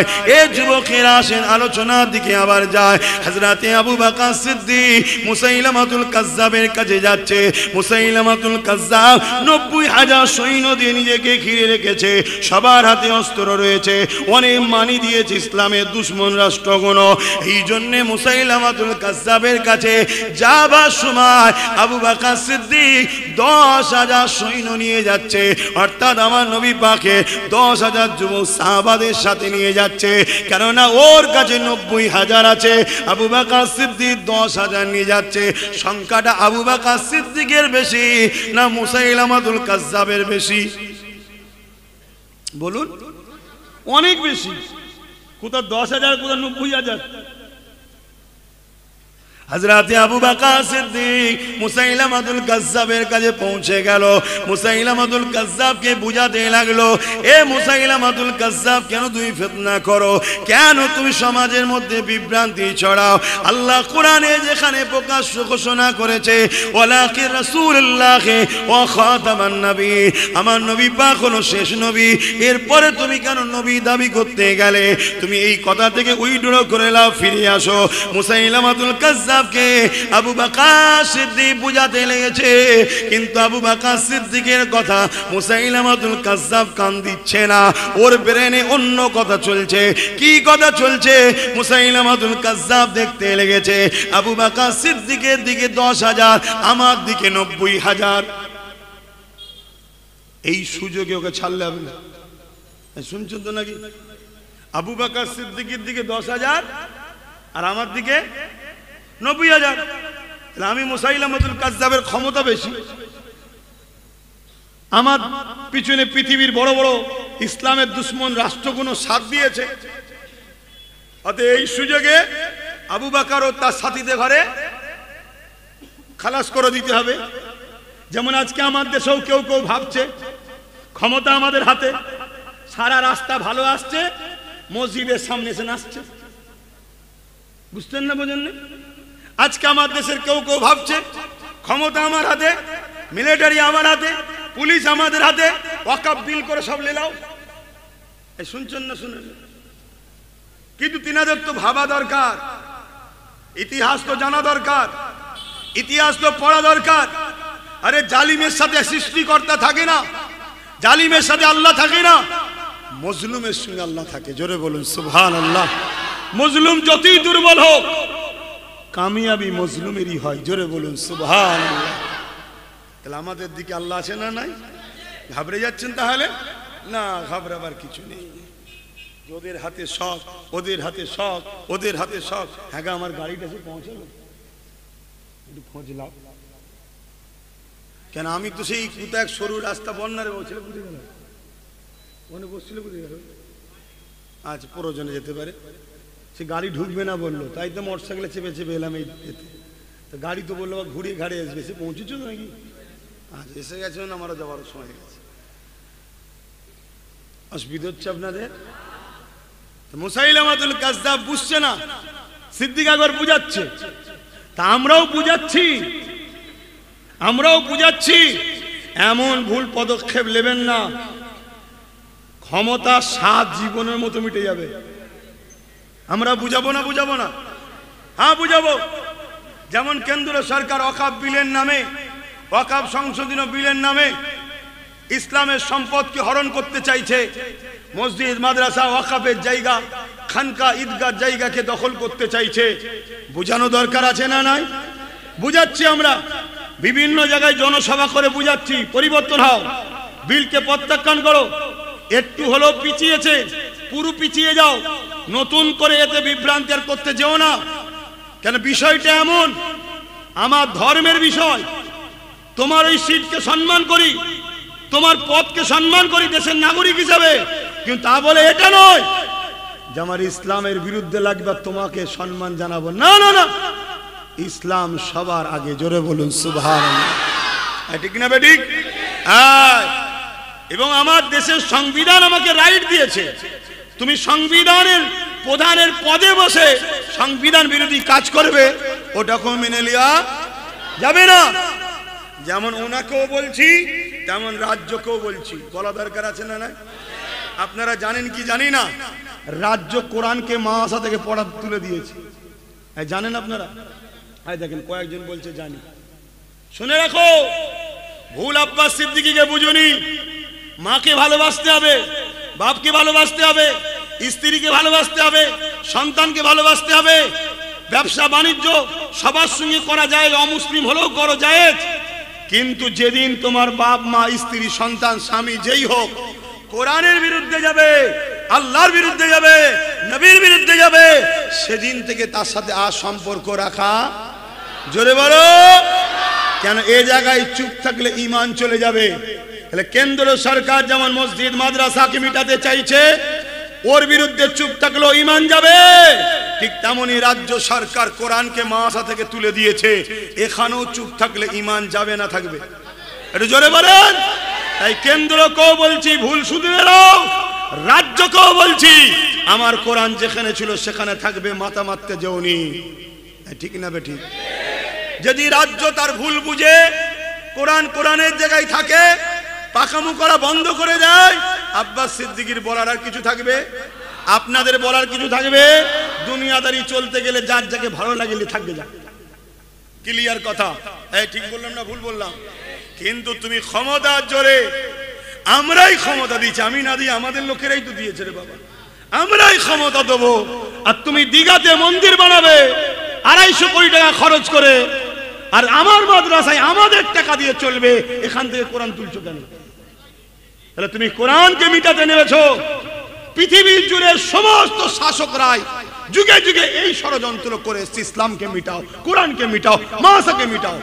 আজকে সেই কাজ শুরু হয়েছে, রাজ্য সেন্টার প্রকাশ্য করছে, আর আমাদের সব মোল্লা মলি সাহেব আছে, ভয় দেখাচ্ছে, ওর হাত থেকে বাঁচতে গেলে এর কোলে উঠতে হবে। এই সুযোগে জানছি এরা তো আমি ছাড়া চলবে না, আস্তে আস্তে মিটাচ্ছে। শুনছেন না? শোনেন, আমরা মরা পছন্দ করব, সেন্টারের অত্যাচারের গুলি বুক পেতে খাওয়া পছন্দ করব, কিন্তু কেউ কোরআনকে মিটিয়ে দেবে, তার কোলে উঠে বেঁচে থাকা কখনো ইমানদাররা পছন্দ করবে না। ঠিক না বেঠিক? অতএব হুঁশিয়ারি করে দিলাম, সাবধান হয়ে যাও। তুমি যদি মনে করো এইটুখানি বাচ্চা ছেলে, আমার পিছনে পুলিশ আছে, ফোর্স আছে, ক্ষমতা আছে, সেন্টারও আমার পক্ষে, সব আমার পক্ষে, তুই আমাকে হুঁশিয়ারি দিচ্ছিস, আমি আবার বলছি, হুঁশিয়ারি দিয়ে বলছি, কোরআন নিয়ে খেলতে যাবে না, কোরআন নিয়ে খেলতে যাবে না, তাহলে তুমি তো ডুববে, আমার রাজ্যটাও ডুবে যাবে। কারণ আল্লাহর মার যখন আসবে কেউ বাঁচাতে পারবে না। ঠিক না বেঠিক? কিন্তু আপনাদের ঘরে জিজ্ঞেস করি, আপনারা কোরআনের পক্ষে আগে না সরকারের পক্ষে? জোরে বলো। এতদিন কোরআনের বিরোধী করেনি, যে যাকে ছিলে ভাই আলাদা কথা, দুনিয়াদারি করতে গেলে কারোর সঙ্গে তো করতে হবে রে বাবা। ঠিক না বেঠিক?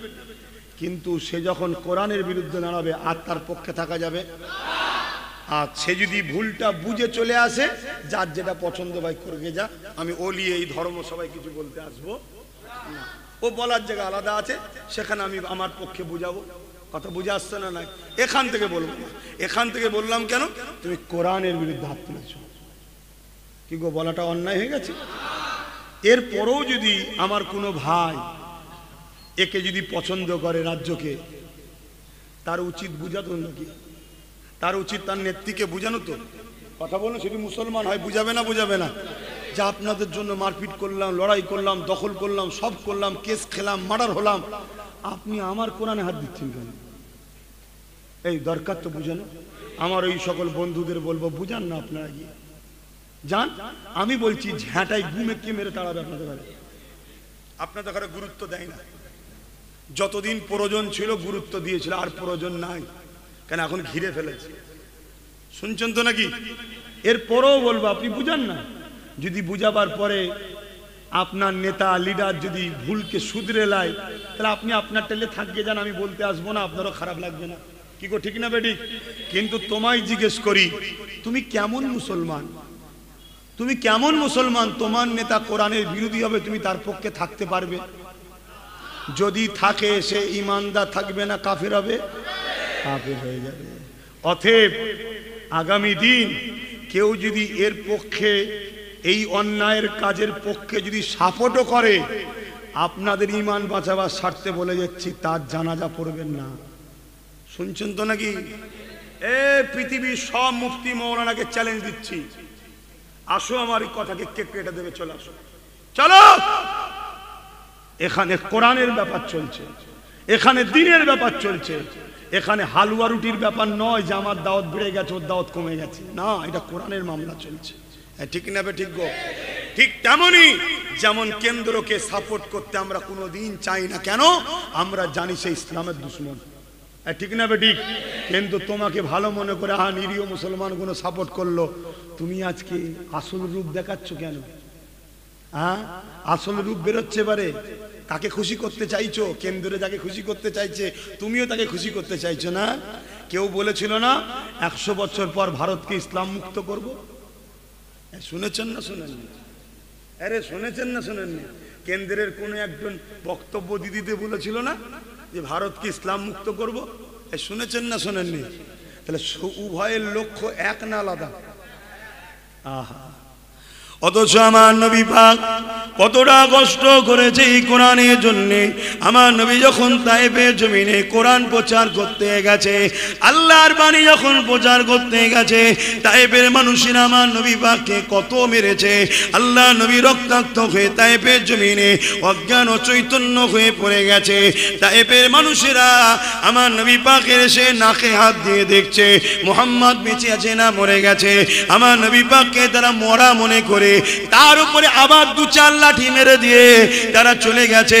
তোমার অন্তরে যদি যাররা পরিমাণ ঈমান থাকে, হতে পারো তুমি শারাবি, হতে পারো তুমি বেনামাজি, হতে পারো তুমি গান শুনেছো, সিনেমা দেখেছো, তুমি গুনাহ করেছো, যদি যাররা পরিমাণ ঈমান থাকে, যারাই আমার মসজিদ মাদ্রাসা দ্বীনের দুশমন হবে বা কোরআনকে বন্ধ করে দিবার প্ল্যান করবে, এদেরকে সাপোর্ট কখনো ঈমানদার করতে পারে না। আর সাপোর্ট যদি করে, তার মধ্যে ঈমান কখনো থাকতে পারে না। কেননা মান আহাব্বা লিল্লাহ ওয়া আবগাদা লিল্লাহ ওয়া আতা লিল্লাহ ওয়া মানা লিল্লাহ ফাকাদ ইসতাকমালাল ঈমান। আল্লাহ নবী জানিয়ে দিলেন, ভালোবাসা আল্লাহর জন্য, দুশমনি আল্লাহর জন্য, আত্মীয়তা আল্লাহর জন্য, বিচ্ছেদ আল্লাহর জন্য। এ যুবকেরা, বাপেরা, মায়েরা, বোনেরা, নিঃশ্বাস টানতে হবে আল্লাহর জন্য, নিঃশ্বাস ছাড়তে হবে আল্লাহর জন্য। তুমি যদি মনে করো আমাকে মাসে মাসে 500,000 দিচ্ছে বা 3,000 টাকা ইমামকে দিচ্ছে, মনে রাখবে আল্লাহ এমন বিমার দেবে, তোমার ঘরকে উজাড় করে দেবে, জমি জায়গা বিক্রি করে তোমার বিমারের ট্রিটমেন্ট করতে করতে সব শেষ হয়ে যাবে, কিন্তু তোমার বিমারকে থেকে বাঁচতে পারবে না। তুমি যদি মনে করো ওর হাত থেকে বাঁচার জন্য এর কোলে উঠা দরকার, আল্লাহর কোরআনটা শুনে রেখে দাও। নবী পাক কোরআনে জানিয়ে দিয়ে, আমার আল্লাহ কোরআনে জানিয়ে দিয়েছে, তোরা আমিও আমার আল্লাহ রাসূলকে ছেড়ে যার উপরে ভরসা করবি, যার উপরে ডিপেন্ড করবি, আমি আল্লাহ তার মস্তিষ্ককে এমন ভাবে তৈরি করব, তার হাতে আমি আল্লাহ তোদেরকে জিল্লাত দিয়ে শেষ করে দেব। শুনছেন তো নাকি? তাহলে বাঁচাবার মালিককে? ওই যে মুরব্বী মৌলানা কি বলেছিল, আল্লাহ আছে। পৃথিবীর বড় জালিম ছিল চিঙ্গিস খান। এরা তো ছোট ছোট জালিম রে বাবা। চিঙ্গিস খানের নাম শুনলে পৃথিবী কাঁপতো। যে যে এলাকাগুলো ঢুকতো, পরে যদি কেউ আসে, ওই এলাকায় ঘর বাড়ি ছিল, গাছপালা কিছু ছিল, কেউ জানতো না, সব পুড়িয়ে দিত। ছোট্ট ছোট্ট বাচ্চাগুলোকে পর্যন্ত ধরে আগুনে ফেলে দিত, জীব জন্তু কিচ্ছু বাদ দিত না। এত বড় জালিম ছিল চিঙ্গিস খান। তার মুখের সামনে দাঁড়িয়ে অলরেডি অনেক উলামা কতল হয়ে গেছে।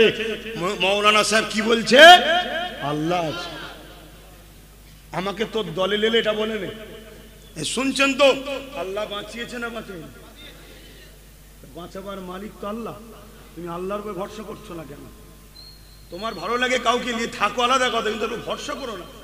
ভরসা আল্লাহর উপরে রাখো। এটা কি আমাদের ইমানি দায়িত্ব নয়?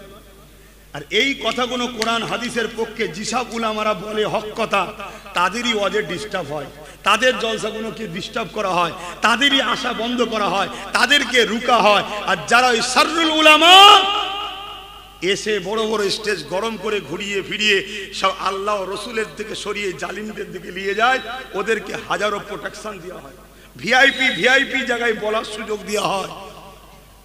শুনছেন?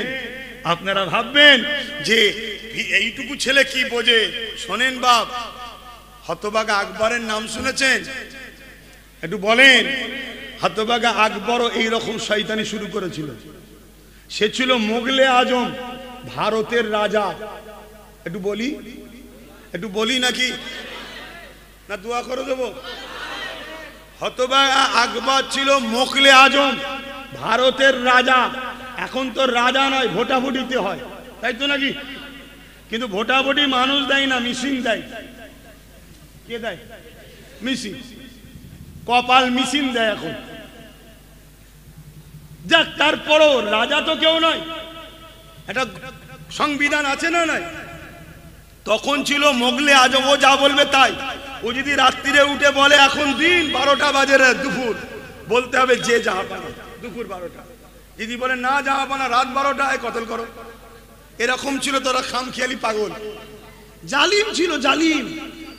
ক্ষমতার জোরে প্রত্যেকটা সিঁড়িতে মেয়ে দাঁড় করিয়ে রাখতো। কথা বুঝে আসছে? ক্ষমতার জোরে। আর কি বলবো, সব কথা দিচ্ছি না। নোংরা সব কাজ কারবার করে বেড়াতো আকবর। এত বড় জালিম ছিল। সে দিনে ইলাহি লিখলো কোরআনকে ব্যান্ড করার জন্য, কোরআনকে মিটাবার জন্য। কি লিখলো? দিনে ইলাহি। আচ্ছা বলুন তো, আকবর দিনে ইলাহি লিখতে পারবে? তাহলে কারা লিখেছিল বলবেন তো? আলেমরা এমনি লিখবে?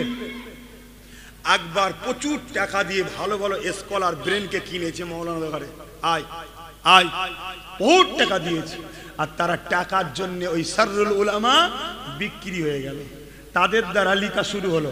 কি লিখলো? কিতাবটার নাম দিনে ইলাহি। কোরআনের বিরুদ্ধে অনেক বড় কথা। মুজাদ্দেদ আল পেসানি হুজুর বিরোধী শুরু করলো।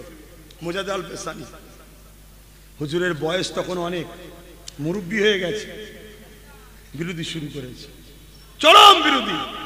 আকবর হাজারো চেষ্টা করলো মুজাদ্দেদ আল পেসানিকে রুকার, পাচ্ছে না। আর দিনে ইলাহি সাকসেসফুল হচ্ছে না। কেন? সরল প্রাণ মানুষ, ভয়ে হয়তো বলবে হ্যাঁ আকবর তুমি ঠিক, কিন্তু দিল বলছে তুই শয়তান। ঠিক না বেঠিক? আজকে হয়তো কোনো মানুষকে আমি দেখছিলাম, ছোট ছোট এরকম বাচ্চাদের ঘরে একদল জালিম ধরে মারছে। তখন একটা বাচ্চা বলে উঠেছে আল্লাহ। আপনারা ভিডিওতে দেখেছেন ফেসবুকে। তখন আরো মারছে, আল্লাহ বলছিস, বল জয় শ্রীরাম বল। এই যেটা বলছে সেটা বলছে। সে হয়তো ভয়েতে বলছে জয় শ্রীরাম। সেই বাচ্চাটা কি বেঈমান হয়ে যাবে? তার দিলে আল্লাহ আছে। ধরুন আমি কোনো অমুসলিমকে ধরে বললাম আল্লাহ আকবার বল, সে যদি বলে আল্লাহ আকবার, মুসলমান হয়ে যাবে? না না না না, দিল থেকে মানতে হবে। কিন্তু এই জুলুম করার জন্য ইসলাম আমাকে কি বলছে? আমি ইসলাম থেকে বেরিয়ে গেছি। কারোর উপরে জুলুম করা ইসলামে ইজাজত নাই। অন্য ধর্মে কি আছে আমি জানি না, কিন্তু সমাজে কি দেখছি, ইসলামের লোককে জুলুম করে জোর করা হচ্ছে, তাই তো নাকি? তো ভাইয়ের আমার, তা আকবর অর্থ দিয়ে কিনে কিতাব লিখিয়েছে, মুজাহিদ আল-পেশানি বিরোধী করছে। মুজাহিদ আল-পেশানি বিরুদ্ধে বড় বড় মুফতি মৌলানা যখন আকবর লাগিয়ে দিল, সবাই চিৎকার করছে, আরে ওনার ব্রেন ট্রেন বয়স হয়ে গেছে, খারাপ হয়ে গেছে। শুনছেন না শোনেননি? যেমন অনেক আজকে বলে ফজকে কি জানে আব্বাস সিদ্দিকী, বলে না বলে না, এটা শুনতে হবে, বাপ এসব কিছু করার নেই, যুগে যুগে হয়ে এসছে। তা মুজাহিদ আল-পেশানির বিরুদ্ধে বড় বড় মুফতি মৌলানাকে লিখিয়ে দিল। তারা টাকা খেয়ে মসজিদে দাঁড়িয়ে, মেম্বারে দাঁড়িয়ে, স্টেজে দাঁড়িয়ে সব জায়গায় মুজাহিদ আল-পেশানির বিরুদ্ধে বলছে, কিন্তু হকের হাকিমকে আল্লাহ মুজাহিদ আল-পেশানিকে দমাতে পারছে না। তাই আকবর কি করলো, মুজাহিদ আল-পেশানিকে বিরাট এক ময়দানে ডাক দিল, লড়াইয়ের জন্য ডাক, চলে আসো চলে আসো। মুজাহিদ আল-পেশানি অ্যাকসেপ্ট করলেন, হুজুর আমার রওনা দিলেন, বাবারা কে কোথায় আছো চলো, আল্লাহর পরীক্ষায় কামিয়াবি হতে হবে। আল্লাহ পরীক্ষা লিয়া শুরু করেছে, আল্লাহ চাইলে আকবরকে মেরে দিতে পারে, কিন্তু আল্লাহ আমাদের পরীক্ষা নিচ্ছে, আমরা কি করি দেখি, চলো শাহাদতের সুযোগ এসেছে, যদি আকবরের অস্ত্রে আমরা দুর্গন্ধিত হয়ে যাই, হাসতে হাসতে আল্লাহর জান্নাতে চলে যাব, জোরে বলুন সুবহানাল্লাহ। মুজাহিদ আল-পেশানি ময়দানে গেলেন, আকবরও ময়দানে এলো। আকবরের দিকে মিলিটারি, আকবরের দিকে ফোর্স, আকবরের দিকে সৈন্য সামন্তর হাজারো লাখো, তার দিকে মুজাহিদ আল-পেশানি গিয়ে দেখছে আমার দিকে মাত্র গুটি কতক আলেম ওলামা। শুনছেন, সব আকবরের ভয় পালিয়েছে, হয়তো ওদের দিলে আছে কিন্তু ভয়ে পালিয়েছে। শুনছেন না শোনেন না? আর মুজাহিদ আল-পেশানি দেখলো আমার দিকে অল্প, মুজাহিদ আল-পেশানি হাত তুলেছে, কার কাছে? আল্লাহর কাছে হাত তুলে বলছে, আল্লাহ আপনি তো বলেছেন যার কেউ নেই আমি আছি, যার কেউ নেই আমি আছি। আল্লাহ আপনি তো বলেছেন মজলুমের সাথে আমি, হকের সাথে আমি। আল্লাহ আপনি যখন আমার সাথে আছেন, আল্লাহ আপনি সাহায্য করেন, জোরে বলুন সুবহানাল্লাহ।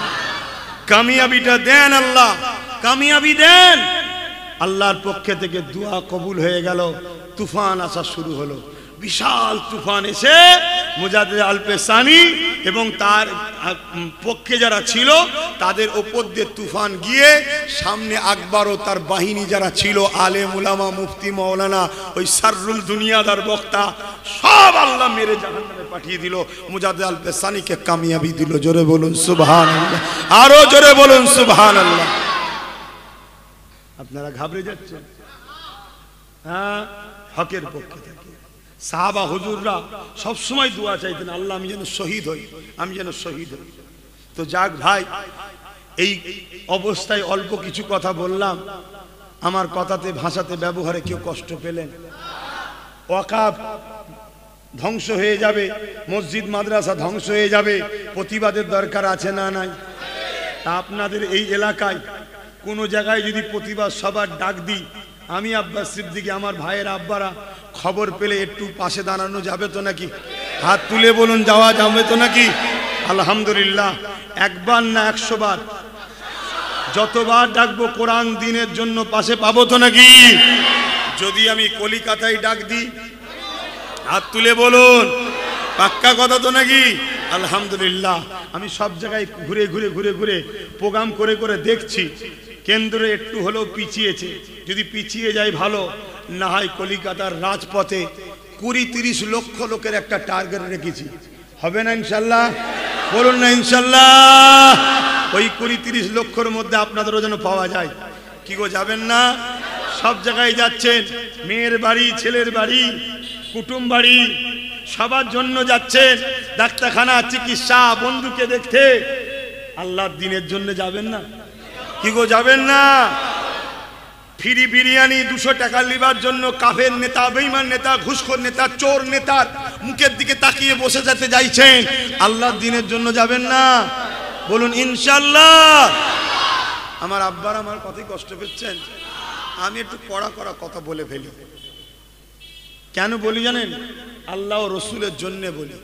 কথা বুঝছেন তো নাকি? মনে কষ্ট পেচ্ছেন না তো আব্বা জানগুলো? কিন্তু কথা কার জন্য বলছি? আল্লাহ ও রসুলের জন্য। যাক, আমার উলামা এসেছে। ও আমার ইমাম সাহেব ভাই, মাশাআল্লাহ, বহুত দিন পর দেখা। আহা, আল্লাহু আকবার বলেন। হ্যাঁ, আমরা সবাই আপন, দূরে কেন থাকবো? আমরা সবাই আমার আল্লাহ ও রসুলের জন্য এক হয়ে যাই। বলুন আমিন। এক হতে হবে বাপ, এক হতে হবে। আসুন, আমি সংক্ষেপ করছি, ভাই এসেছে আলোচনা করবে, তার আগে একটু সালাম হুজুরকে।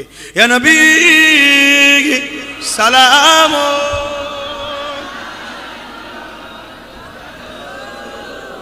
তুলে নিচ্ছি, আমি তুলে নিচ্ছি।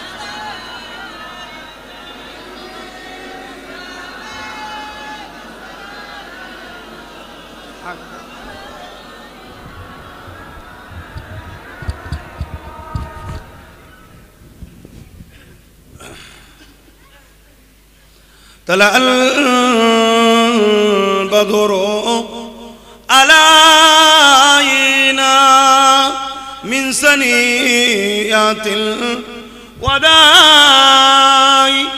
وجب الشكر علينا ما دعا لله داعي يا نبي سلام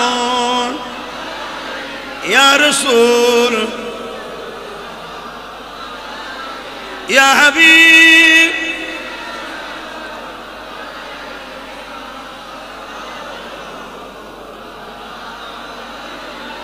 কঠিন হাসরের দিনে কি আছে মোদের কপালে? গুনাহগার উম্মাহ তো আপনার লইবেন সঙ্গে মাহশরে। ইয়া নবী সালাম ইয়া রাসূল ইয়া হাবিব সালাবাতুল্লাহ। সকলে গায়ে গায়ে বসুন, বলা গান। হাসানাত জামিউ সালিহিন। কে ওটা?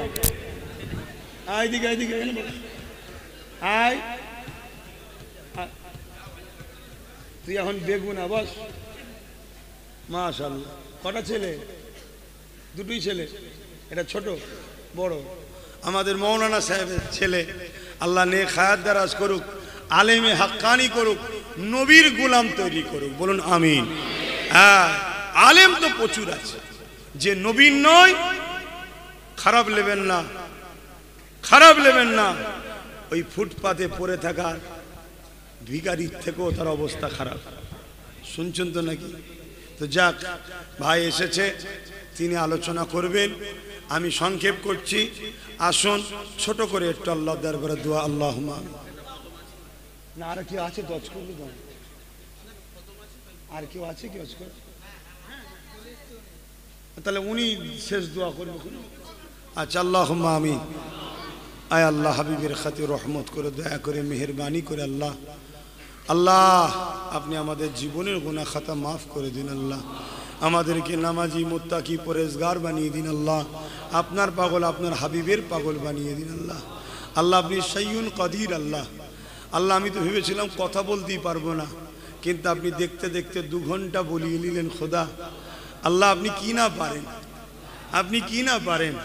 খোদা আপনি আমাদেরকে জান্নাতি যাবার উপযুক্তটাও বানিয়ে নেবেন। আল্লাহ আল্লাহ আপনি যদি খাস দয়া করে না করেন, আমাদের যুবকগুলো কি করে ভালো হবে? আল্লাহ দুনিয়া এদেরকে ঘিরে ফেলেছে। আপনার খাস দয়া করে আমাদের যুবক ভাই বোন, বাপ মা সবাইকে আপনি জান্নাতে যাবার যে উপযুক্ত, সেই উপযুক্ত আপনি বানিয়ে দেন। আল্লাহ আমাদের দিলে আপনার ভয়, আপনি রেখে দেন আল্লাহ, আপনার হাবিবের ভালোবাসা মোহাব্বত আদব রেখে দেন আল্লাহ। আমাদের বাচ্চাগুলোকে আলেমে হাক্কানি দিনের পাগল বানাবেন আল্লাহ। পাশাপাশি আমাদের ছেলেদেরকে ডাক্তার, উকিল, জজ, ডিএম, বড় বড় আইপিএস অফিসার, বিডিও বানাবেন। পাশাপাশি নবীর প্রেমিক আপনার প্রেমিকও বানাবেন আল্লাহ। আমিন আমিন আমিন। এই মসজিদ কমিটিকে কবুল করেন, জলসা কমিটিকে কবুল করেন, সামিঈন হযরতদের কবুল করেন। আমার মুরব্বী বাপ মাগুলো নেক হায়াত দারাজ করুন, শরীরকে সুস্থ রাখেন আল্লাহ। আমাদের কামিয়াবি আমার বাপেদের দেখে যাওয়ার তৌফিক দেবেন আল্লাহ। আল্লাহ আল্লাহ আপনি আমাদেরকেও রাজ ক্ষমতা দেন আল্লাহ। ওরা ক্ষমতার জোরে সব শেষ করে দিতে চাইছে, মালিক ডিফেন্স করার মতো ক্ষমতা দেন আল্লাহ। আমিন আমিন। লা ইলাহা ইল্লাল্লাহু মুহাম্মাদুর